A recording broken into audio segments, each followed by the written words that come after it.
Hi, I'm Dr. Nelson from the Arizona Department of Health Services, Division of Behavioral Health. As we proceed with implementing some big changes in our behavioral health system in Arizona, it's important that we identify and share with you information about some helpful resources. Together with our regional behavioral health authorities and our community partners, we've compiled a comprehensive single source of community resources that may be helpful to you. Here with me today are Ms. Cynthia Henry and Ms. Kathy Bashor from our Office of Individual and Family Affairs. They're going to provide a brief overview of the resources that you will now find on our website. As a result of budget cuts, many members in our communities have lost many of their behavioral health benefits. For many individuals, this means that the basic community infrastructure, which offered a sense of belonging and hope, is no longer available. Many individuals will no longer be able to go to their clinics or providers to attend support groups or network with friends. They have lost access to the support of their case managers. This is a huge loss for many individuals who depend on these supports in their road to recovery. We as a community must join hands and face the challenges that are being presented. A community includes peers and family members. Those of us in recovery know that one of the most empowering things we can do is to reach out and help others. That is part of the recovery process. Now is the time for us to do just that. We need to reach out to others who sit at home and watch TV all day.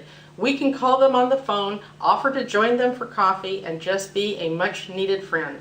For those affected by the budget cuts, recovery does not have to stop. Remember, recovery is not a linear process. It is your choice as how you will cope with the challenges you face, and reaching out to others is a powerful way to gain respect from others.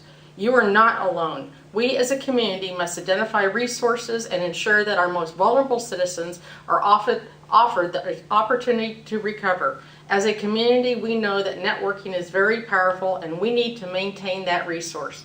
Currently, NAMI and other community groups have agreed to open their doors so that non-Title 19 individuals may have a place where they feel they belong. Communities across the state are recognizing the needs of our individuals and are working to fill in the gaps that are so important to our recovery. Each REBA is in the process of developing unique resources to assist individuals and family members. Currently, Simpatico is calling every faith-based community and ascertaining if they can offer counseling or other resources to our members.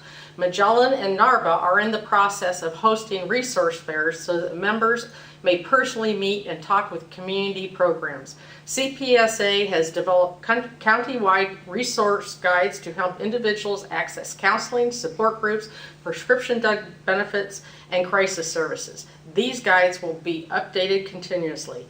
Please remember, we must all do our part. We must meet these challenges so that those of us who follow will have the opportunity to live, work, and socialize in the community of our choice.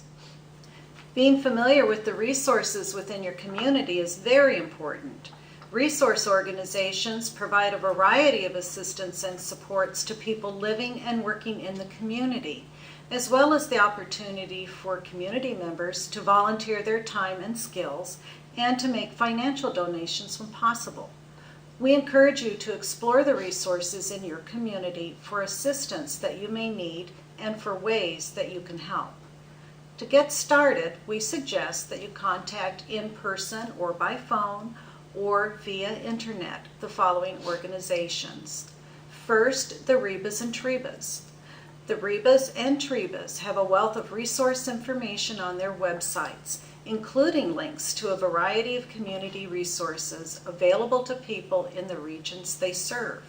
You can find their websites by performing a search on the name of your REBA or TREBA. We've also asked each REBA to provide us with a single document where you can find links to all the community resources they are aware of for each of their regions. And you can find these links in our DBHS Updates website under a new section titled Community Resources.